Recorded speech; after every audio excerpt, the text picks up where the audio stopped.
Assalamualaikum warahmatullahi wabarakatuh. Ketemu lagi di Lokalpreneur, tempatnya para trainer untuk mendapatkan inspirasi dan juga motivasi untuk mengembangkan bisnis. Hari ini kita akan ngomongin yang beda dari yang lain, dari yang kemarin-kemarin, karena ada Bang Dian yang akan berbagi satu bisnis yang mungkin masih langka ya di Aceh.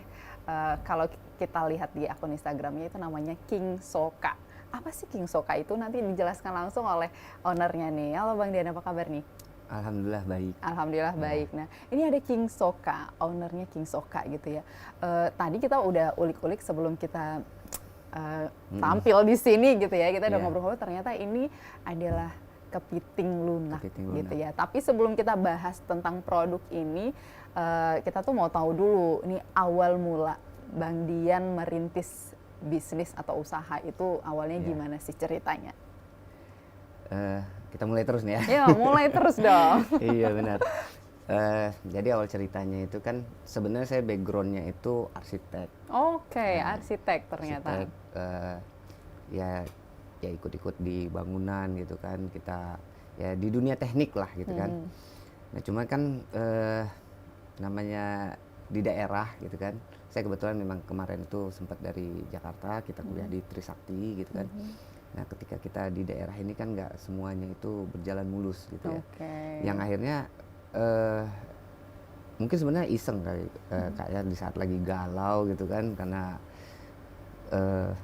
itu tadi kita kan berpikir semuanya kan ini harus cari cuan ini gimana, iya, gitu. Betul. Harus apalagi ada kalau bisnis gitu. Arsitek di Aceh itu kan belum berkembang seperti di Jakarta gitu kan.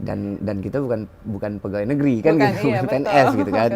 Jadi kita kerja di swasta gitu, yang artinya kita harus berpikir untuk berwirausaha sebenarnya. Mungkin saya telat menyadari bahwa wirausaha itu penting gitu. Nah tapi pada akhirnya lagi iseng, jadi di daerah Ulele, di daerah Cotlamkueh nama desanya. Itu ada keramba-keramba, mungkin kalau dari pinggir jalan dari daerah situ kan ada Aceh Seafood. Jembatan itu bisa kelihatan ya. Itu kan ada keramba-keramba di situ kan. Saya sebenarnya sering melihat, tetapi nggak pernah tahu itu apa. Nah, jadi saya coba samperin. Tapi penasaran gitu ya? Penasaran, saya coba samperin waktu itu jalan sama adik sepupu gitu kan, kita jalan, dilihat ada petani gitu kan lagi kasih makan. Ini hewan apa? Ini ikan apa nih modelnya kayak gini gitu kan? Jadi saya tanya sama dia, saya samperin, Bang ini apa nih Bang? Gitu kan? Maksudnya karena asing sekali gitu modelnya kan. Ya kepiting katanya. Kepiting, setahu saya kan kepiting itu sistemnya kayak dijaring, ditangkapnya sama nelayan gitu pakai bubu ya, terus ditambak gitu kan. Sementara ini kan di keramba-keramba apung, gitu itu kan biasanya kan ikan kepiting nila, apaan? ikan apa gitu yang kita gitu. temukan di keramba. Nah ini kok ya? kepiting terus diapung-apungkan kayak gitu kan. Kepiting kayak gimana Bang gitu kan. Pas kebetulan dia memang lagi kutip hasil panen gitu. Kepiting lunak dia bilang. Kepiting lunak gitu kan. Tapi ya memang lembek gitu. Memang lembek seperti inilah. Begitu dicoba memang benar-benar lunak lembek gitu ya. Gitu kan, lunak. Ini untuk dijual di mana saya bilang gitu. Maksudnya mau nyobainnya gimana Bang gitu kan. Diapain goreng, saya tanyain gitu kan. Ya kebetulan memang petani kita ramah lah. Maksudnya dia bilang kan, ya ini Bang kalau orang kami jualnya ke restoran. Restoran mana Bang? Ada di Medan. Kan jadi kita nggak ada nih di sini kan. Oh di Medan gitu kan. Yang di sini nggak ada Bang gitu kan. Nggak ada, belum ada kata dia gitu kan. Berarti di budidaya memang untuk kirim ke Medan. Ya, dikirim ke Medan gitu kan. Nah penasaran saya kan gitu, jadi menarik nih gitu kan, karena belum ada di sini. Ya. Akhirnya saya coba cari ke pasar ikan. Karena kan pasar ikan kan ada jualan kepiting gitu yang dalam ini kan. Nah, jadi saya tanya, Bang ada kepiting di sana ditunjukin. Terus yang lunak Bang, oh nggak ada itu. Kok bisa nggak ada? Perasaan banyak. Saya lihat ditambak gitu kan.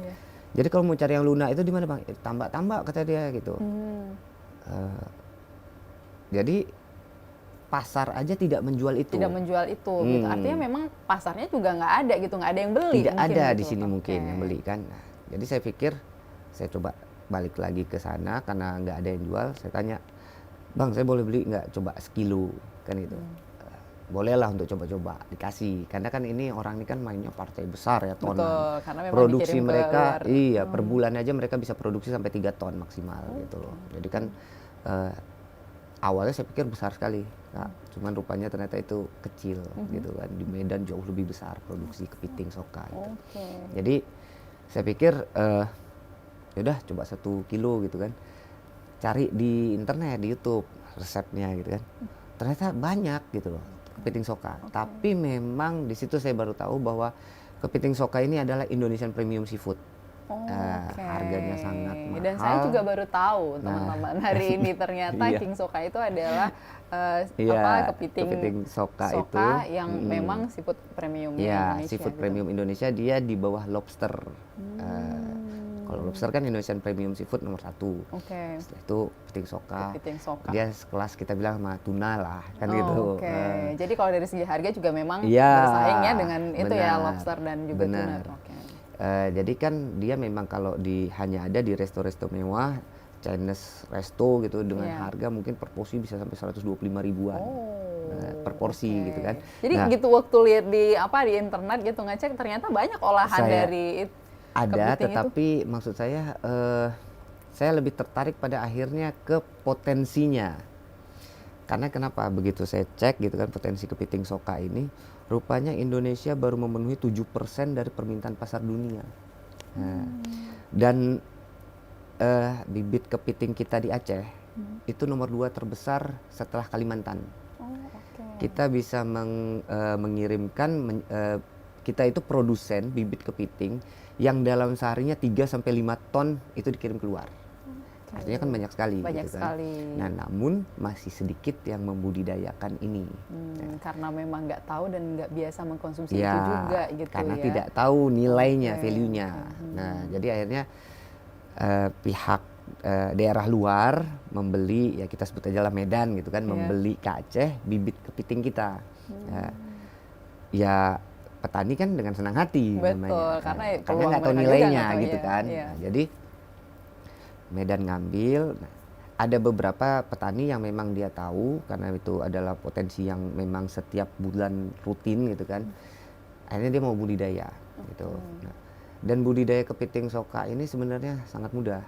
Kenapa? Karena panennya itu 15-30 hari. Oh, cepat malah ya. 1 siklus per bulan gitu. Jadi kan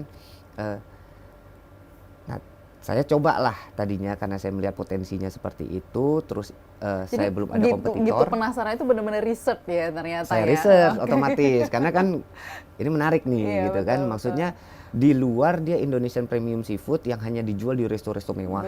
Di Aceh nggak ada. Sementara produksinya ada di sini gitu. Jadi kan ini potensinya gitu kenapa kita bisa menjadi tangan pertama kan seperti itulah kalau di dalam dagang tadi kan. Jadi saya coba, saya tes dan ternyata emang enak, nggak ribet, cuman beli tepung sajiku, kita bilang tepung bumbu biasa gitu kan yang harga 3.000, ya olah pakai tepung basah, tepung kering kan cuman itu aja. Crispy, dia kayak ayam KFC. Rasanya tuh kayak gitu ya. Kayak karena goreng tepung ya. Jadi ya kalau saya bilang ini AFC, Aceh Fried Crab. Jangan KFC aja punya barang di sini kan gitu. Gitu ketemu itu dan kemudian udah riset. Apa yang ada di pikirannya Bang Dian waktu itu? Ini mau jadiin usaha, mau jualan atau mau bikin restoran dan sebagainya jadi saya mikir kan ini pertama berarti ini peluang pasar di mana belum ada kompetitor di situ. Nah, saya bisa jadi pelopor. Saya coba untuk memperkenalkan ini dengan cara membuka gerai. Awalnya itu. Jadi kita cobalah bikin tabungan ke situ gitu kan, kita buka gerai karena kan sebelum pandemi 2019 maksudnya itu. Potensi kuliner di Aceh itu kan terus meningkat nih. Maksudnya orang kalau ada yang baru pasti coba gitu. Apalagi kalau setelah dicoba nanti cocok dan itu jadi peluang besar. Apalagi kalau berbau-bau luar negeri loh kayak Korea-Koreaan itu pasti laris gitu kan. Jadi saya coba waktu itu. Saya coba buat gitu kan. Cuman ternyata mungkin ya karena memang mahal ya gitu kan. Kita nggak bisa ya, kita coba tekan gitu kan. Saya tekan harga. Maksudnya karena saya juga belum pengalaman di dunia kuliner gitu kan. Jadi ya modal nekat aja sebenarnya. Karena jadi waktu itu yang handle Bang Dian? Istri. dan sama istri gitu. Jadi Koki berdua juga gitu iya, sama ibu. Oke. Kebetulan ada ibu juga gitu kan. Jadi memang udahlah, tadinya ibu mau bikin udah model soto-sotoan gitu. Saya bilang, wah kalau soto-sotoan nggak Udah keren biasa nih. banget Udah gitu biasa ya. gitu kan. Terus kalau misalnya kita bilang yang kayak menu-menu makanan rumah makan Aceh gitu kan, ada macam menu yang kita pikirin kan nanti setelah kalau nggak habis kemana gitu kita olahnya gitu. Kalau ini kan by request, artinya apa? Orang pesan di situ kita goreng, simple kayak KFC. Oke, Gitu. jadi open order juga. Open order aja. Dulu iya. gitu.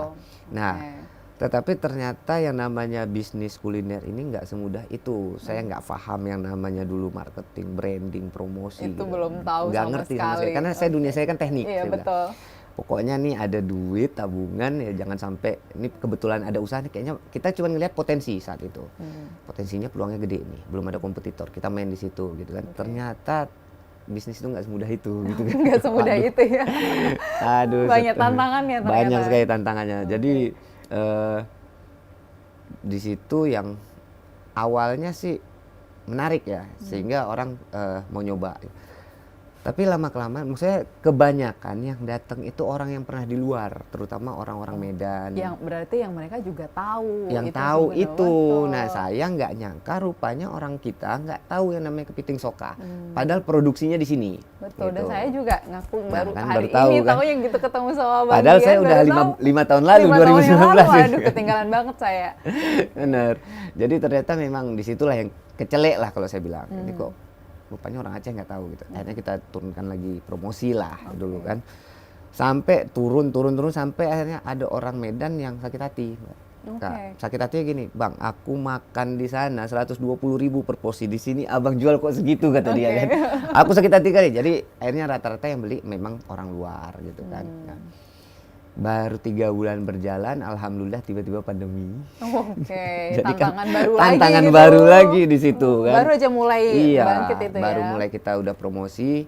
Saya baru mempelajari, maksudnya kita ikut bazar dari situ kan. Kadang-kadang kita tuh minggu pagi kita coba perkenalan di Blang Padang gitu kan. Orang senam gitu. Jadi saya itu memang waktu itu yang kita angkat itu adalah kepiting geprek. Gitu. Geprek. Oh, bukan yang goreng tepung tadi malah yang gitu. goreng tepung, tapi sambelnya kan sambal geprek. Oh, oke. Jadi kan Pakai kalau sambal misalnya geprek. masuk ke event-event kuliner, kalau kita bilang jualannya apa? Geprek. Aduh Bang, udah biasa ayam geprek. Ayam kan geprek, gitu. betul. Enggak, ini kepiting. Itu pasti dapat. Okay. dapat lapak gitu kan.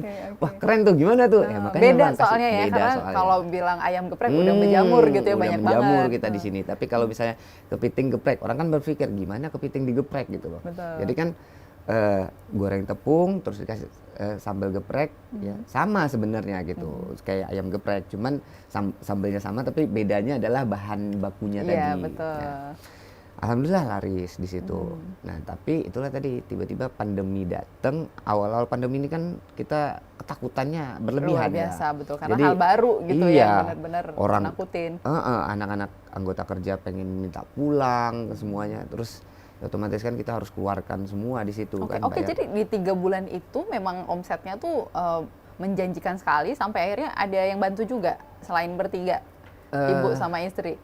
Belum, kita masih namanya baru 3 bulan. Jangankan kita kita masih dengan usaha sendiri, modal sendiri. Cuman kan maksudnya gini, setelah kita mulai mendapatkan peluang untuk dapat nih dari melalui bazar, melalui perkenalan kita promosi gitu kan.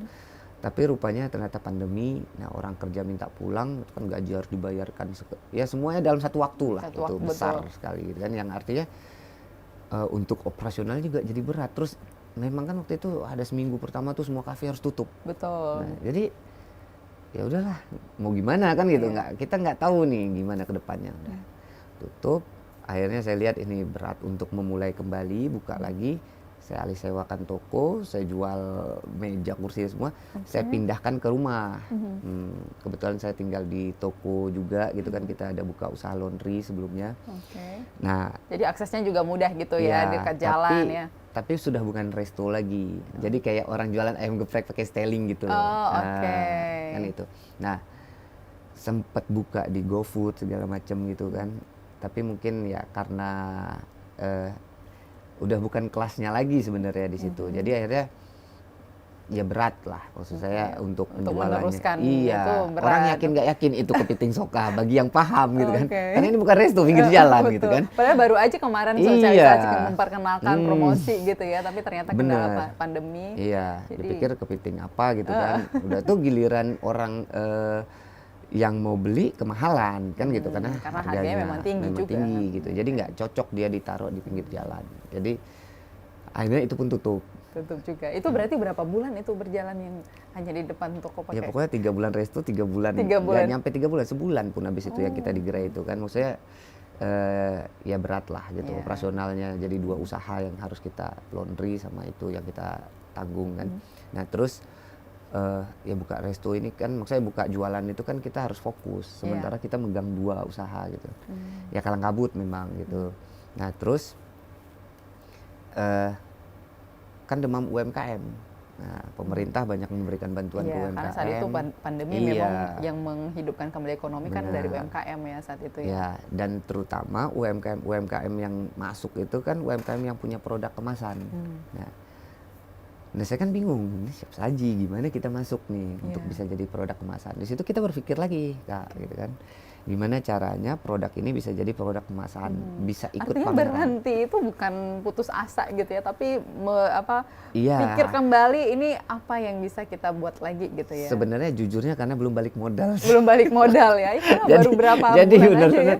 Benar-benar mau nggak mau sebenarnya. Karena kan kenapa? Ini kan udah keputusan gitu kan, yang mana saya cuma berpikir gini, ketika kita berhenti, ya selesai. Tapi kalau kita masih terus melangkah, walaupun selangkah, masih ada peluang untuk bisa bangkit. Gitu. Jadi saya coba melangkah aja walau bagaimanapun keadaannya gitu. Nah, ya sempat juga ada sambilan nanti ada tawaran kerjaan mau buat gambar, ya beralih juga karena kan kita juga harus menghidupi keluarga gitu kan. Nah, jadi memang perjalanannya di awal tuh rumit gitu kan. Terus akhirnya kita mau coba untuk bikin dia jadi kemasan. Nah, yang saya tahu produk kemasan itu kan kayak frozen food, itu kan kayak dimsum, nugget gitu ya. Nah, saya coba bikin dia pakai tepung gitu kan. Awalnya seperti itu.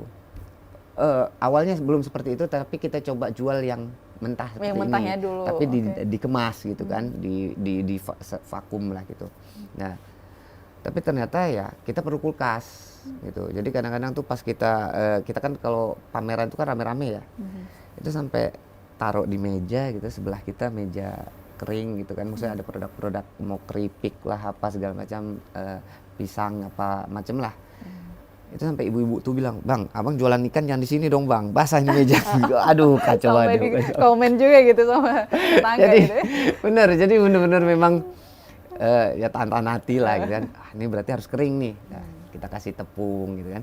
Nah, dikasih tepung rupanya ketahanannya berubah warna hitungannya gitu kan. Pameran misalnya seharian gitu. Wah, udah berubah warna. Ini layak jual nggak? Kita nggak paham di situ gitu kan. Nah, jadi artinya karena memang saya berpikir gini ya, Kak ya. Kalau namanya bisnis, kalinya kita sudah melangkah, saya tuh dapat apa namanya? Benar kayak kata ada mentor, maksudnya Pak Ismajid pernah bilang sama saya, Pak Iskandar Majid gitu kan, jangan cuman sekedar berpikir, kebanyakan kita itu berpikir itu di dalam box gitu kan, ada batasan-batasan yang kita buat gitu, apakah modal, apakah tenaga kerja, macam gitu kalau dalam bisnis gitu kan, tapi berpikirlah out of the box gitu kan. Nah, out of the box itu kita harus keluar ini, berpikir yang lain daripada yang lain. Nah, jadi ada yang ketiga tapi nanti saya sampaikan gitu kan. Satu-satu dulu ya. Satu-satu dulu gitu kan. Jadi ketika kita berpikir out of the box ini kan berarti ini sesuatu yang memang nggak ada sebenarnya. Siapa sih yang jual kepiting frozen gitu kan? Jadi hal baru banget gitu kan. Nah, tapi alhamdulillah kita berhasil menciptakan komposisinya, teknik-teknik pengemasannya, pembukuannya sampai akhirnya kita ya satu-satunya kepiting soka yang kepiting soka frozen pertama di Indonesia yang masuk swalayan. Pertama di Indonesia malah gitu. Jadi itu berapa lama tuh bikin coba-cobanya gitu sampai akhirnya itu bisa diproduksi? Itu tadi baru masuk yang ketiga.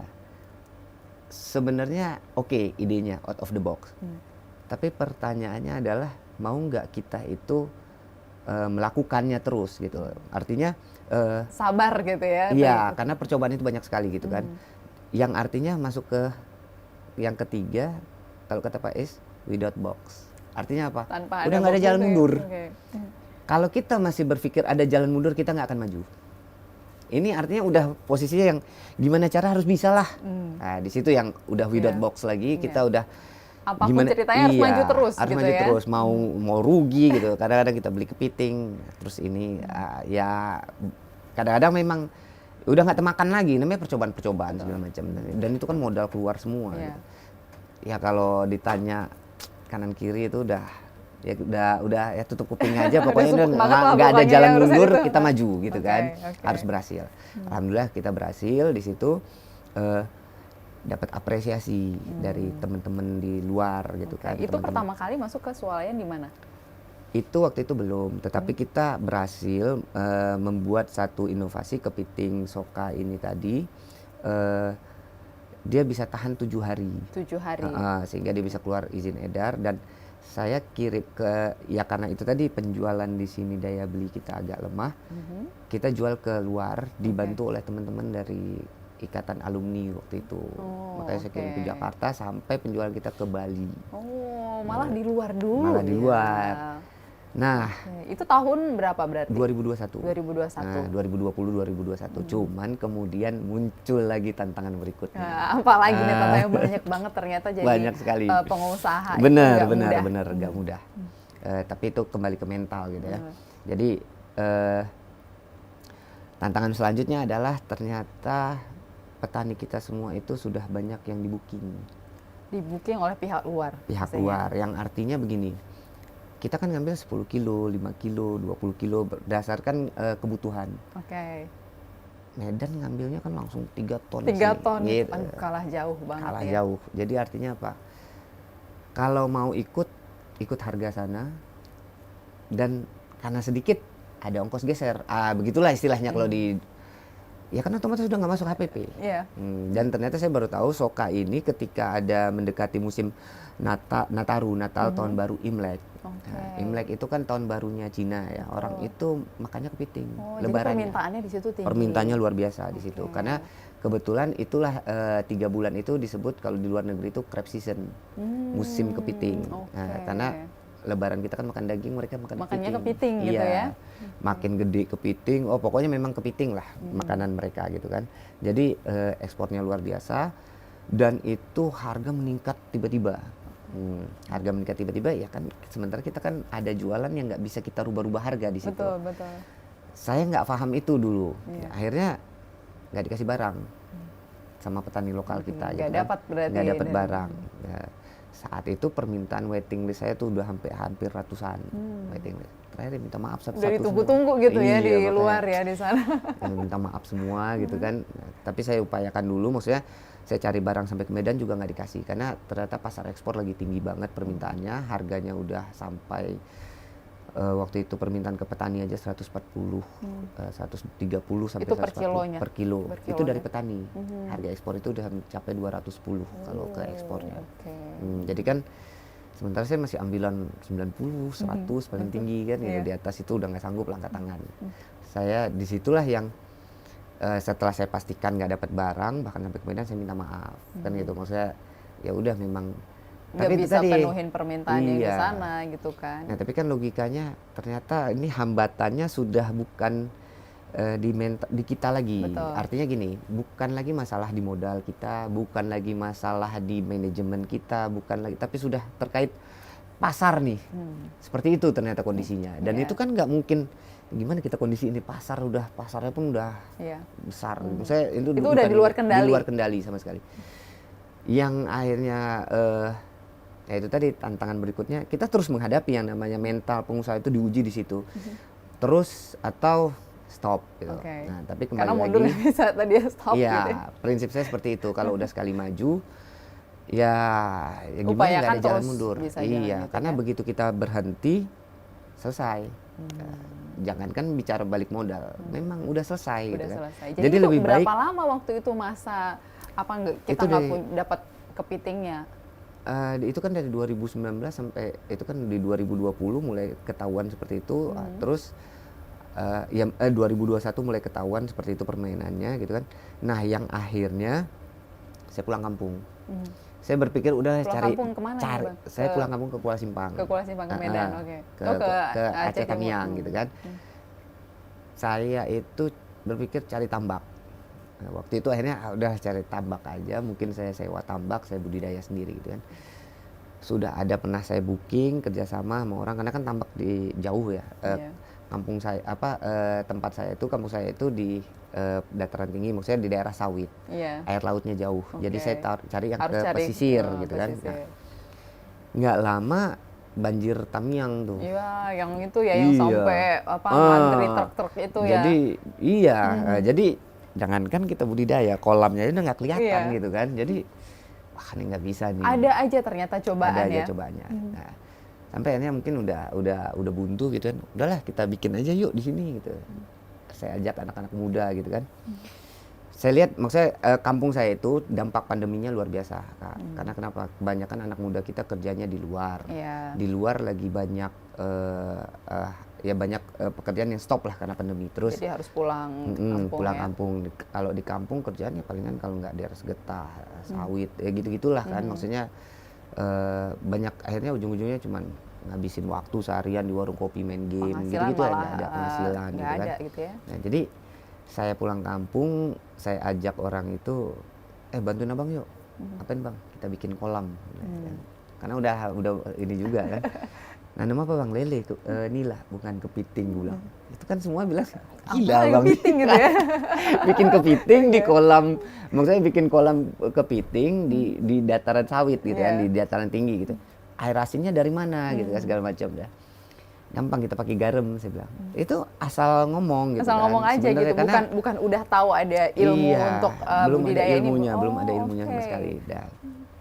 Tapi kemudian karena saya merasa secara logika ini kan dia tinggal ditaruh di air asin gitu kan, diapungkan. Nah, saya berpikir kita tinggal bikin kolam dari terpal gitu kan. Nah, apungin dia gitu loh. Nah, taruh air asin di situ gitu. Nah, air asin kan ada garam krosok. Itu kan dari laut. Saya berpikir begitu gitu, sederhana sekali waktu itu. Nah, ini yakin bisa nih. Terus saya tanya sama orang-orang yang pernah kerja di, kebetulan kampus saya maksudnya banyak orang yang sudah pernah bekerja di tambak-tambak udang gitu kan. Terus ada yang model sekarang kan udang faname di bioflok juga betul. Ada gitu kan. Oh nanti tinggal tambah vitamin ini, pakai ini gitu. Saya pelajari itu gitu kan. Nah terus saya juga buka jurnal-jurnal orang gitu. Ya jadi kayak belajar S2 kepiting lah gitu. Jadi ini ya perkepitingan gitu. Benar. Karena saya bilang maksudnya kita udah ya nggak ada jalan mundur ini. Maju atau stop ya. Stop selesai gitu kan. Jadi pokoknya ya, pelajari jurnal orang gitu. Nah itu saya ya swadaya gitu, coba cari bambu, coba cari apa anak-anak muda tadi akhirnya kita selesai, kita bikin kolam. Untuk bibitnya sendiri itu dari mana awalnya? Kalau bibit kepiting kita kan itu tadi Kak 3-5 ton itu sehari keluar, kita produsen kepiting nomor 2 di Indonesia setelah Kalimantan, itu mulai dari Aceh Tamiang, Langsa, Aceh Timur, Aceh Utara, belum daerah wilayah barat gitu. Karena kenapa? Kita kan mangrove-nya terbesar di Asia. Jadi kalau ada yang pernah tanya sama saya, bibitnya aman nggak? Saya jawab, dari zaman nenek saya baru lahir sampai sekarang udah nggak ada, kepiting masih ada saya bilang. Bagaimana pembenihan? Kita belum mampu kalau pembenihan. Kenapa? Yang baru mampu itu Thailand, Vietnam. Tapi kalau Indonesia kayaknya masih belum mampu saya lihat. Belum kuat bibitnya. Jadi tetap mengandalkan bakau. Selagi masih ada mangrove, bakau, masih adalah bibit kepiting. Karena dia kan sekali bertelur tuh kan jutaan gitu kan. Jadi alhamdulillah kita kan kaya memang sumber daya alam kita di pesisir ini untuk bakau kan. Jadi akhirnya kalau bibit nggak sulit lah, dan karena kita di daerah jauh lebih murah harganya gitu. Itu anak-anak muda saya suruh aja udah cari itu kepiting. Lagi nggak ngapa-ngapain juga waktu itu ya, jadi mereka dengan senang hati juga ya sambil refreshing juga gitu. Tapi kan tetap aja karena kita nggak ada ilmunya, kematian gitu. Awal sebulan pertama berhasil gitu. Terus bulan kedua ternyata ada belum amoniak, macem lah gitu kan, ini kenapa nih, pelajari lagi kenapa. Oh dia ternyata perlu arus gitu, dia perlu yang namanya filter, karena kan air laut itu kan dia mengandung plankton. Plankton itu kan makhluk hidup ya, kita kan nggak ngeliat aja nih air kan gitu. Nah ketika dia mati, dia mengalami pembusukan, itu terjadi amoniak yang ujung-ujungnya nanti itu berpengaruh. Jadi ibaratnya si kepiting itu hidup dalam air kotor. Kalau kita lihat bersih, kita lihat bersih, iya, ternyata dia itu yang menyebabkan kotoran, kematian iya. benih-benih ini. Gitu belum feses dia, sisa pakan, semua itu harus diurai. Nah di situ yang wah ini saya benar-benar akhirnya kayak belajar kepiting lah gitu kan. Nah saya masuk ke grup-grup kepiting di seluruh Indonesia gitu kan. Nah saat ini kan ada yang lagi tren itu apartemen kepiting. Apartemen kepiting itu box-box pabrikan, industri gitu kan, yang kalau mau budidaya kepiting mereka lagi promosikan itu juga gitu kan. Tapi mahal sekali harganya. Nah saya pakai kolam terpal, itu juga diketawain di situ. Diketawain juga waktu itu ya. Maksudnya gimana ceritanya bisa berhasil gitu, air lautnya air racik sendiri gitu kan, dari garam habis itu kita racik-racik lah gitu kan. Ya gagal sih. Terus terang gagal gitu kan, bukan berhasil, gagal. Padahal udah berapa bulan juga itu untuk ngikutin apa? Sampai 3 bulan akhirnya ini nggak bisa nih, saya harus balik ke Banda Aceh, saya pikir gitu kan, karena orang rumah juga di Banda Aceh, terus ini ya harus jalan gitu, bisnis harus tetap dilanjutin gitu kan. Tapi waktu itu memang tetap bisnisnya harus kepiting lunak ini gitu ya, kepiting sokai gitu ya. Ya memang mentalnya itu digempur sana sini Kak, cuman memang harus, ya itu tadi kayak saya bilang prinsipnya no way out, bahwa ini kita nggak ada jalan mundur, daripada stop selesai semua, jadi lebih bagus terusin dengan apa yang ada. Apa yang ada dan apapun itu dilawan terus gitu ya. Jadi fight aja lah terus gitu kan. Nah, ada ibaratnya kalau orang bilang usaha itu perlu modal, betul. Tapi kalau modalnya ada 100.000 kumainkan. Nah, sebatas itulah maksudnya, sesanggup kita aja. Jadi, nah di situ yang saya pulang ke Banda Aceh dengan modal yang seadanya, kan rumah saya tinggal di toko gitu kan. Cuman ada space untuk sedikit dikasih istri itu di bawah tangga gitu kan. Karena yang lainnya kan ganggu laundry dia gitu kan. Udahlah dikasih di bawah tangga gitu. Saya cuma bisa bikin kolam 1 kali 1,5 meter. Kolam. Kolamnya itu saya bikin. Masih tetap penasaran ya? Karena penasaran sekali gitu. Kok nggak berhasil gitu? Kok ada orang berhasil? Ini konsepnya sama. Kita udah tahu, tapi kenapa nggak berhasil? Jadi kan kalau di luar, maksud saya kan kayak di kota besar di Jakarta, itu apartemen kepiting itu kan, ini kan dalam ruangan indoor gitu kan. Jakarta mereka bahkan beli air laut itu dari garam atau beli air laut gitu ya. Terus dia kan perlu kalsium, magnesium, macam lah itu untuk kepiting gitu kan. Dan itu didapatkan dari ya cairan yang mungkin sudah dari kimia apa ekstrak, saya nggak tahu gitu kan. Tapi ternyata saya menemukan bahwa di Aceh ini kaya gitu. Saya kan cari tahu nih kalsium itu terdapat di mana sih gitu, mineral apa sih gitu kan. Akhirnya ketemu semua gitu. Kita butuh ini, kita butuh ini, kita butuh ini. Saya cari itu Kak. Saya tes gitu. Alhamdulillah berhasil. Ya. Dengan tingkat kematian yang sangat minim gitu kan. Nah, tapi kan modal nggak ada nih. Modal nggak ada, kendala lagi gitu udah ya. Berhasil nggak ada modal gitu kan. Gitu ya. Nah, jadi saya coba ajak petani. Kebetulan ada teman di Aceh Utara, dia hobi bertani itu, dia sudah coba. Jadi kendalanya kalau bertani kepiting ini begini Kak, soka ini dia itu kan, kepiting kan makhluk malam, jadi dia selalu ganti kulit tengah-tengah malam. Nah terus budidayanya ini 15-30 hari sekali baru panen. Nah, itu sudah panen satu siklus gitu kan. Kalau lagi hujan, itu mau nggak mau tengah malam mereka itu pakai jas hujan, pakai senter, itu harus. Karena kalau enggak ya jadi kepiting keras yang dijual di pasar kan rugi gitu kan, nilainya jauh gitu kan. Jadi akhirnya mau nggak mau mereka harus kayak gitu. Nah kebetulan teman saya ini juga udah lelah gitu loh. Ya bang, capek kali bang, seminggu kalau lagi musim hujan terus tiap malam waktu masuk musim panen kan. Jadi akhirnya mau dia bikin di rumah dia dengan modal dia, dia pakai sistem saya. Jadi saya nganggep waktu itu kayak gampangnya kayak Gojek aja deh gitu loh. Gue cuma saya jualan sistem gitu. Sementara apanya sama dia gitu kan. Alhamdulillah berhasil. Nah, Jadi singkat cerita udah sampai ke Aceh Utara, kemudian berhasil. Berhasil budidaya, kita sempat bikin sampai 100-an kilo. kan saya daya tampung saya masih kecil. Karena saya harus buka pasar baru lagi. Karena yang kemarin udah ditinggalin gitu ya. Saya harus ngulang lagi nih. Itulah kalau kita di bisnis tuh susah memang kalau nggak kan kemarin udah punya linknya gitu ya untuk masuk ke itu ternyata nggak mudah juga. Nggak mudah lagi gitu karena kan kita sempat stop gitu kan untuk dapat, karena bisnis ini kan trust ya. Sekalinya trustnya itu udah goyang itu kita harus bangun ulang gitu kan. Nah akhirnya banyak yang kapasitas tadi, maksudnya saya katakanlah dari 100 kilo saya cuma baru perlu 20 kilo atau 30 kilo. Nah 70 sisanya itu kan kita kirim ke gudang di Medan juga, kita ikut jual ke petani. Nah rupanya itulah tadi mungkin ada permainan atau bagaimana, di saat itu harga langsung drop. Jadi jangankan untung ya, balik modal aja juga udah ini gitu ya.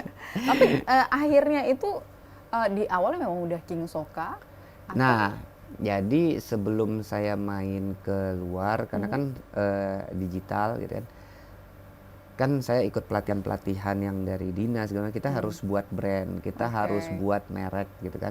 Memang King Soka dari awal karena itu visi ya, karena ya simpel aja sih, ini kepiting namanya kepiting Soka, terus saya pengen jadi rajanya di Aceh kan gitu. Karena pertama juga gitu karena kan. Pertama gitu. Kalau ditanya tagline-nya apa, tagline-nya Capit Indonesia dari Aceh. Itu logonya itu kepiting pegang sabang, nyapit Merauke. Jadi logonya tagline-nya Capit Indonesia dari Aceh. Kebetulan memang mahkotanya itu, kalau kakak lihat nih mahkotanya ini backgroundnya ini kak, latar belakangnya itu Indonesia, peta Indonesia. Ya? Jadi mahkotanya memang ternyata jadi IKN di Kalimantan. Mana tahu nanti suatu saat bisa ke IKN kan. Mudah-mudahan ya. Mudah-mudahan ada gerai di sana gitu kan.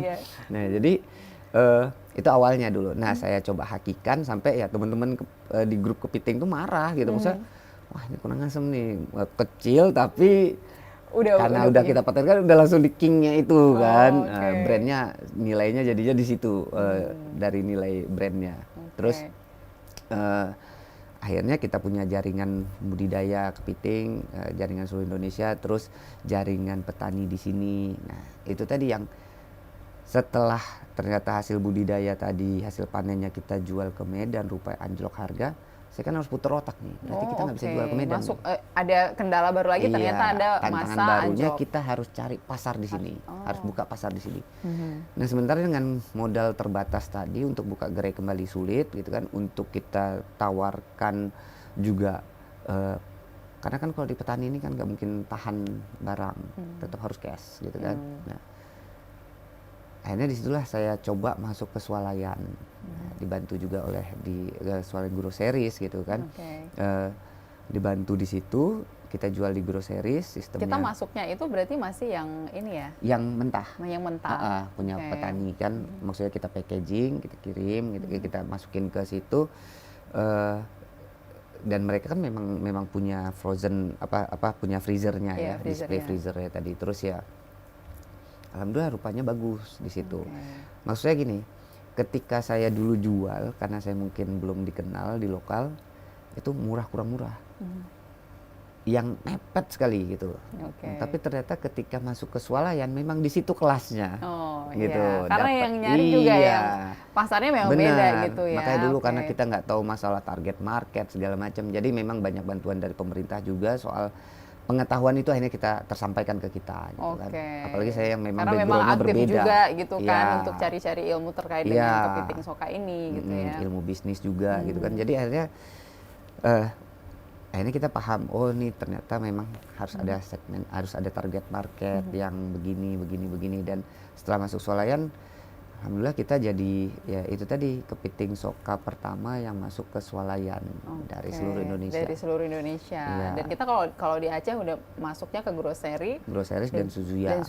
Terus gitu nggak ada lagi kan? Sekarang Suzuya nggak ada lagi sekarang. Nggak, maksudnya nggak ada lagi kan swalayan. Nggak ada yang swalayan. Ya benar sih. Makanya target saya itu harus keluar gitu. Karena dulu lebih banyak. Lebih luas juga peluangnya di sana gitu ya. Lebih banyak frozen market, lebih banyak inilah frozen shop seperti itu swalayan. Jadi kan kalau untuk produksinya sendiri kita berapa banyak tuh per bulannya? Ya alhamdulillah akhirnya kita bisa kerjasama sama jaringan gitu loh. Jadi sebenarnya kita nggak perlu harus istilahnya perlunya berapa ton. Udah berani gitu loh. Kita bisa tarik barang gitu kan. Cuman kan sekarang kembali lagi Kak, kita ini daerah ujung yang jalur distribusinya itu dan harus tergantung daerah apa masih tergantung tetangga. dengan tetangga gitu ya. Jadi kalau bicara tentang karena kepiting soka ini kan produk ekspor ya, barang ekspor, komoditi ekspor yang ujung-ujungnya ke Medan lagi, ke Medan lagi. Terus ya memang nggak salah gitu kan. Tetapi akhirnya alah udahlah daripada berpikir ekspor, kalau saya lebih berpikir bagaimana ada 100 kilo, 200 kilo udah kirim Jakarta selesai gitu loh. Tapi kalau dari kos sendiri itu nggak jadi apa? Jadi beban tersendiri juga ketika ini kan kita masih tergantung dengan daerah tetangga gitu. Alhamdulillah sekarang kan kita bisa via pesawat. Kalau tinggal jadi sekarang nggak masalah lagi. Tinggal gitu. Permasalahannya adalah itu tadi kan kita beli sama petani ini kan cash keras gitu ya, jadi tapi jadi kan, harus punya modal dulu gitu untuk mendapatkan barang kepiting tetapi soka itu yang saya bilang tadi, mungkin ini semua kembali ke mindset bahwa saya percaya bahwa bisnis itu tidak harus selalu modal, tetapi cara. Aceh itu kan ada cara enak hidup. Ada cara enak hidup kan gitu. Jadi caranya dulu nih gimana gitu kan. Nah, jadi akhirnya ketemu cara dong artinya untuk bisa disitulah saya berpikir kenapa nggak saya bikin kolam. Saya menciptakan kolam yang memang bisa saya jual gitu. Jadi di situ saya bikin kolam, saya coba tawarkan misalnya kakak mau budidaya kepiting soka, ya udah nih beli kolam saya tampung hasilnya. Saya ada laba dari penjualan kolam untuk menampung hasil kakak. Begitulah win-win solutionnya untuk menambah kapasitas produksi saya. Namun ternyata ya itu tadi orang kan belum paham terus belum tahu gitu. nilainya dan ini juga uniknya memang karena memang yang pertama itu adalah Bang Dian di situ ya yang bergerak di bidang kepiting soka ini gitu dan sekarang konsisten juga gitu kan. Nah makanya sekarang juga udah berikan pelatihan juga kan ya. Nah ini gimana ceritanya kan sekarang juga membimbing anak-anak kampus ya Unsia khususnya gitu untuk bisa budidaya. Jadi ceritanya setelah saya ciptakan kolam ternyata kan nggak ada yang minat gitu kan. Saya harus buat contoh. Saya buat contoh, saya gandeng anak muda. Saya gandeng anak muda gitu kan. Yuk bantuin. Saya kasih lah maksudnya ilmunya gitu supaya mereka mau gitu kan. Dan itu memang anak-anak muda yang memang hobi di dunia kelautan perikanan gitu kan. Daripada hobi sekedar mancing, nyelam gitu kan. Mereka bisa kerja di mana aja, maksudnya mereka mau kerja di tetapi kadang-kadang kita ngumpul malam, kita bikin yuk gitu kan. Karena kan swadaya lah semuanya. Terus sampai kita pernah berencana membuat satu komunitas, kita namakan itu Kabari. Koalisi Anak Bahari. Jadi Koalisi Anak Bahari gitu lagi ya. Waktu itu kan mau pilpres tuh. Jadi lagi koalisi keren kan. Jadi saya bikin, yuk kita mau bikin itu kan. Kita sempat menampilkan itu gitu loh. Waktu itu di beberapa ada podcast gitu kan. Nah, dilirik sama desa. Ditawarkan untuk masuk program ketahanan pangan. Mereka kan punya anggaran desa, ada program ketahanan pangan dan ini bisa menjadi aset desa. Desa beli kolam, desa budidaya, pemuda-pemuda yang nganggur itu bisa, anak-anak yang nganggur di desa itu bisa mau ya anak yatim apa segala macam yang jadi tanggungan desa itu mereka bisa lakukan itu. Jadi terus, ini yang lirik gampung mana ini waktu itu? Alhamdulillah di Melabuh kebetulan. Di Melabuh. Karena kecilnya kebetulan kawan jadi kecil. Jadi gitu kecil, ya. Karena kawan akhirnya dia dapat informasi kan jadi terus ini kita sosialisasi ke desanya gitu kan. Dan memang kita mendapat dukungan dari dinas desa juga gitu karena ini kan bukan bagi pangan, ini tahan pangan, bener-bener ketahanan pangan. Kenapa kita jadi aset? Hari kan nggak setiap hari orang mau makan kepiting kan gitu. Terus apalagi ada kolesterolnya gitu kan. Nah tapi kalau ayam kan hari ini ada ayam, besok bisa ayamnya kemana nih? Kan kita nggak tahu nih misalnya. Artinya apa? Ini sesuatu yang minimal adanya kolam, desa punya aset. Anak-anak muda bisa daerah kepiting kan gampang ya kalau di daerah pesisir Kak. Maksudnya mereka bisa bekerja, cari bibit, terus mereka bisa tanam, terus hasilnya saya tampung. Oh ternyata si ibu-ibu PKK-nya pengen ngolah, silahkan. Desa pengen supaya jadi wisata desa gitu kan. Itu kan ya Iya. pintar-pintar Artinya mereka ini akhirnya peluangnya. jadi apa ya? Jadi bermanfaat untuk banyak orang Iya, juga gitu ya. itu membantu sasarannya banyak gitu kan. orang gitu ya. Benar. Oke, jadi Sasarannya memang seperti kalau itu. berbisnis itu ujung-ujungnya ketika kita sudah sukses ya, karena konsistennya tadi gitu ya. Karena gitu, konsisten. akhirnya bisa berbagi banyak Benar. hal. dengan orang Walaupun lain. pada awalnya kan kita tidak berpikir ke situ. Betul. Kita berpikir cuan. Di mana-mana bisnis kita berpikir ada Iya, cuannya iya. gitu kan, closing gitu. Tapi pada akhirnya saya bisa menikmati itu Oke. gitu, bahwa ternyata berdaya, berdampak, bermanfaat itu jauh ya istilahnya Lebih gini. memuaskan. Iya, ya. low profile, high profit, more benefit kan Oke, gitu. oke, mantap. Jadi disitulah yang dapat. Tapi kan kembali lagi tidak semuanya mulus. Karena kenapa? Desa itu kan semuanya tuh harus disosialisasikan masyarakat, banyak kepala segala macam. Jadi tidak mudah sebelum kita menunjukkan bukti. Oke. Jadi baru Ketika sudah ada bukti begini, Ya, mereka sudah melihat benar. hasilnya, jadi baru Ya. mereka mau bergerak Benar. sama-sama untuk sama-sama Benar. juga berhasil gitu ya. Ya. Tapi kalau untuk yang pelatihan-pelatihan yang Nah. sekarang dibuat itu ada yang berbayar juga atau memang free juga nih dari Jadi, Bang Dian untuk benar. melakukan pendampingan? Jadi akhirnya begini, karena saya melihat bahwa desa juga sebenarnya target market banyak gitu kan. Tetapi ada target market yang mungkin kita harus berpindah-pindah dulu, kita melalui satu titik dulu, terus kemudian ke titik lain gitu kan. Ibaratnya sebelum kita, misalnya kita menyasar swalayan, sebelum kita sampai ke swalayan kita harus ke pasar dulu, kita harus ikut event dulu, bazar, kan begitu. Memang seperti itu tahapannya. Jadi pada akhirnya desa ini pending dulu nih, gitu kan. Saya menyasar pada kewirausahaan kampus. Anak-anak KKN, anak-anak magang, anak-anak Jadi PKL. desa belum siap dengan prosesnya Dengan gitu prosesnya, ya. karena banyak sekali kepentingan di Betul. tiap desa gitu kan. Sementara kalau KKN, anak-anak mahasiswa gitu, selama ini setiap tahun itu mahasiswa itu kan perlu magang, mereka perlu PKL, mereka perlu KKN gitu Iya. kan. Katakanlah yang sekarang ini saya kerjasama salah satunya adalah dengan mahasiswa KKN dari Fakultas Perikanan Kelautan. Ini kan satu ide baru gitu kan. Nah, akhirnya saya juga kepikir bagaimana kita bisa kerjasama dengan akademisi yang tujuannya untuk mempatenkan ini. Karena ini metode budidaya yang baru yang alhamdulillah dibantu juga memang sama Bapak UMKM kita kan gitu. Iya. Beliau punya resto, saya kerjasama dengan beliau, saya taruh kolam di situ, mahasiswa yang mengerjakan, yang akan kita bikin miniatur di situ, bahwa silakan siapa yang mau belajar. Silakan, ini Silakan, kita ada kasih yang tahu mau aja belajar, langsung ya. iya. Jadi siapa yang mau datang juga ke NA Cafe Betul, ya. NA Cafe. Saat ini memang modulnya lagi kita siapkan. Tetapi ketika nanti modul ini jadi dan itu sudah ada patennya, itu kemungkinan kan akan jadi kelas berbayar. Karena begini, makanya bisnis itu begini Kak ya, semua itu kan bertahap, bertingkat, berlanjut gitu kan. Saya juga nggak nyangka bahwa ternyata dari kesulitan ini yang kita terus Akhirnya maju, sampai kita di tahap bertemu ini gitu dengan ya. banyak orang yang akhirnya sampai di tahap ini yang bahkan ini menarik dan bisa diterapkan secara nasional. Di situ yang banyak hal yang harus dipersiapkan, termasuk patennya. Jadi ada yang menarik dari ini kan, kenapa saya mau sampaikan ini juga. Dan ini semua bertahap. Tidak semua bisa kita pikirkan di awal, tetapi ada proses ada yang temuan, kita lalui iya, ya. ada temuan yang membuat bisnis itu kan dinamis ya.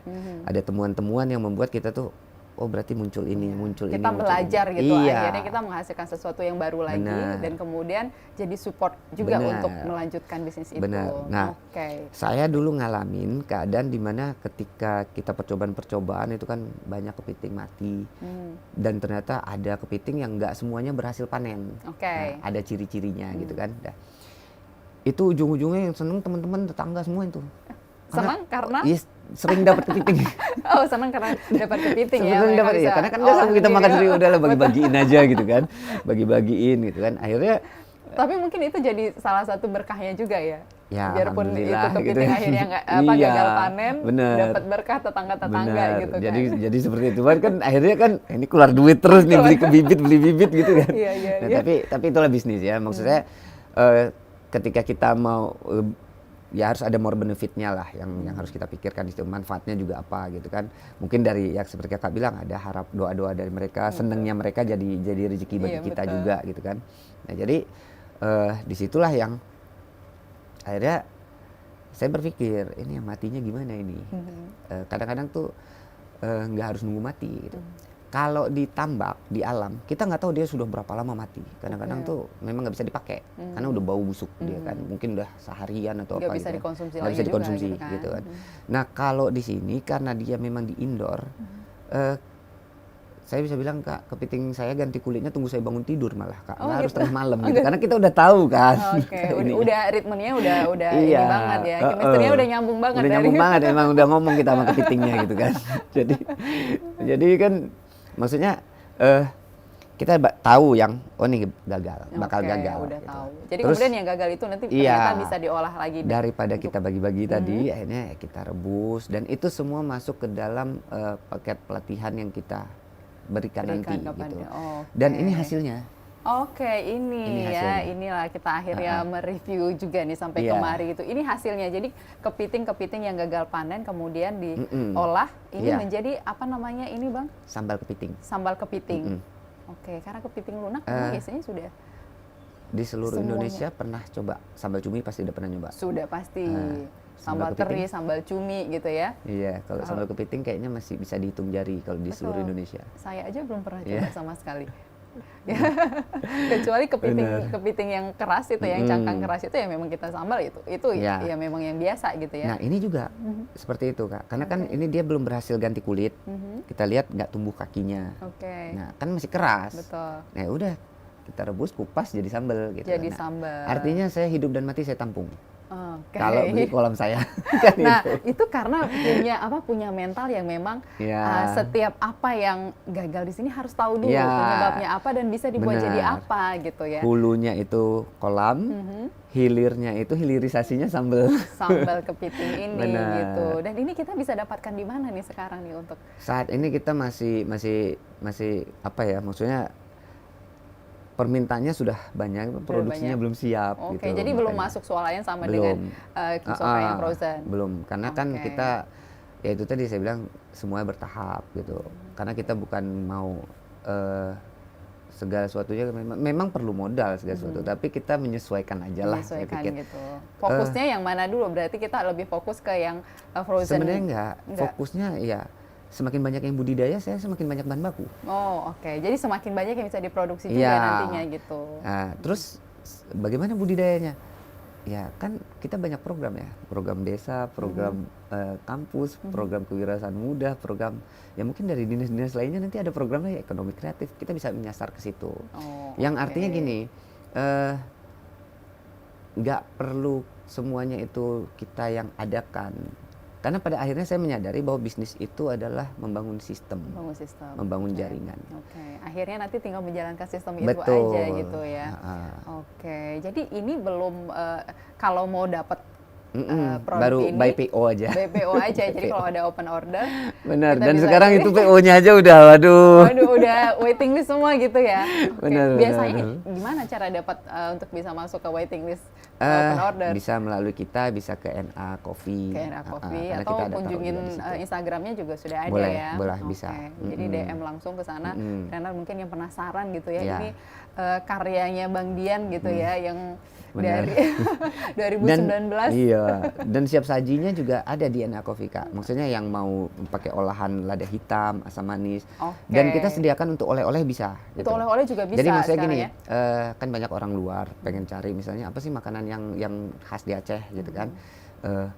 Wah kepiting soka nih gitu kan. Salah satunya ini yang tambahan sekarang gitu, nggak ayam tangkap lagi gitu ya. Udah ada kepiting soka maksudnya, yang berbeda dari yang lain. Kan dia tinggal naik pesawat, habis itu ini kan, bisa seperti itu. Itu kalau kita boleh spill harganya dong ya. Boleh. Kalau yang ini bandrolnya harganya berapa? Kalau itu kita jual 40.000. 40.000 untuk berapa gram ini? 120. Cuman di situ tertulisnya 100 ya.